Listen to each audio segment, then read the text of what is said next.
आप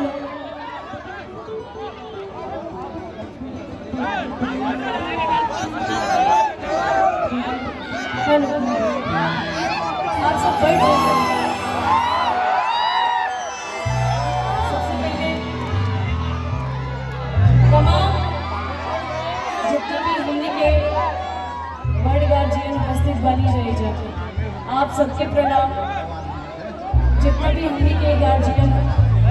आए बने जाते और मंच पे जितना भी कलाकार बने जाते ये सब बड़ भैया बने जाते, आप सबके प्रणाम। ज़्यादा समय ना ले, बहुत सारा कलाकार बन हमने के तो घरे आई बनी जहाँ नहीं जाते रहे। एक खाली और आई है जब बहुत छोट रही है तो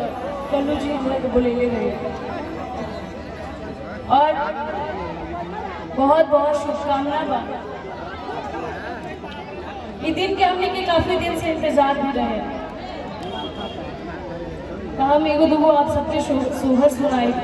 ओकरा बाद तमाम सिंगर बनी जा और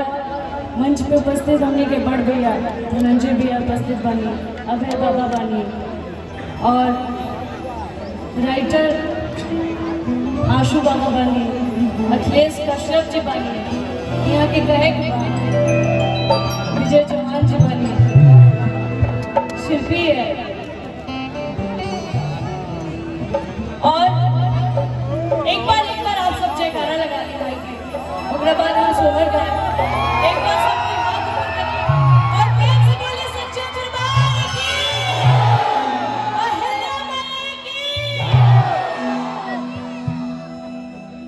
अंगन में कोइया और खंगाई बसो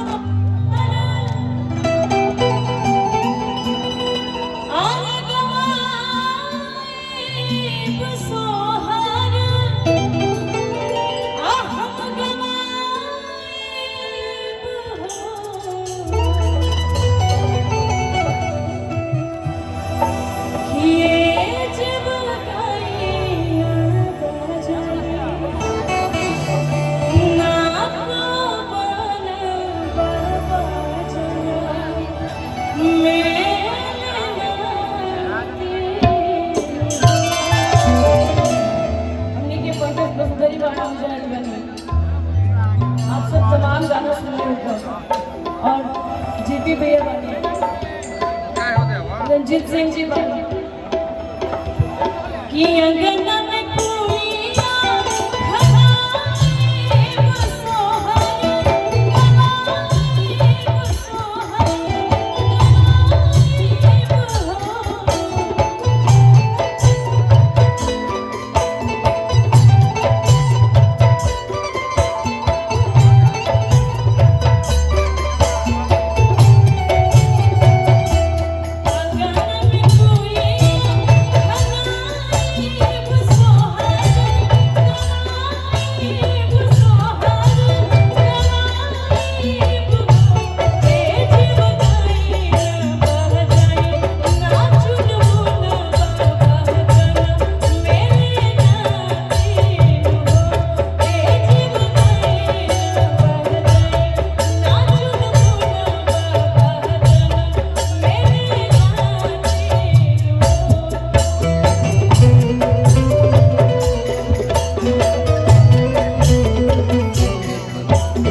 कि अब दुआरा बाजे बधाई, अब बुआ के भैया में कि बबुआ के बड़का पापा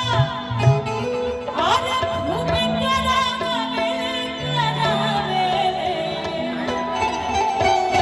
अब बबुआ के बड़का पापा खाली आंसू बाबा ना, ये जो बड़का पापा गाने आंसू बाबा, धनंजय भैया, अखिलेश जी, मोबाइल, अभय बाबा, आइए कि आंसू जी तो देवर बने। अच्छा अच्छा अच्छा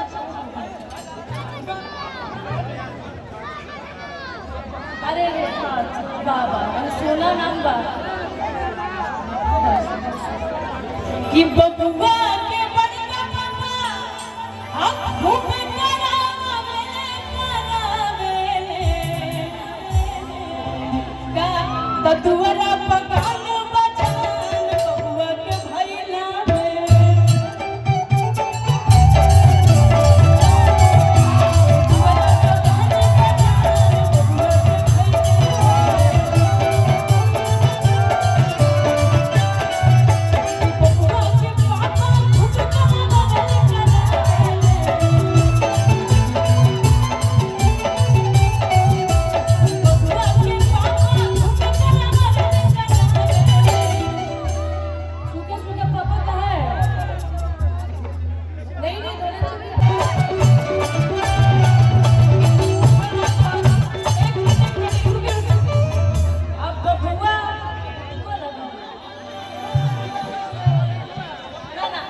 बबुआ के छोटी मम्मी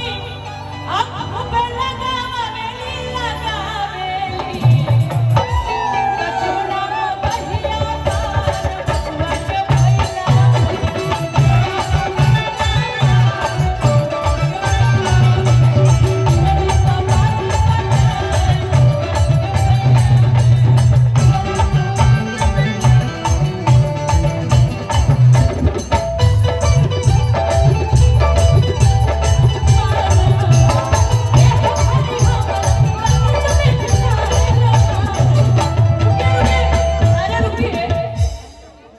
बबुआ के सिर पे फुआ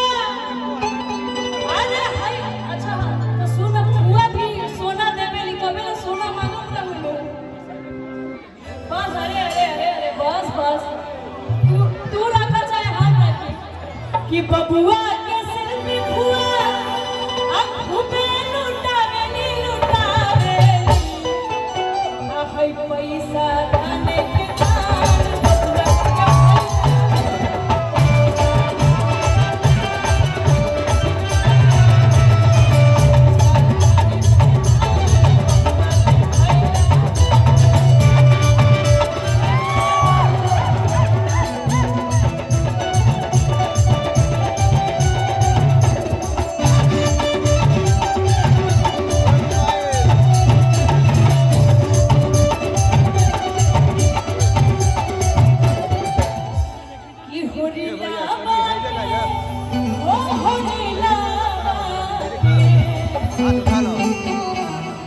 होरिला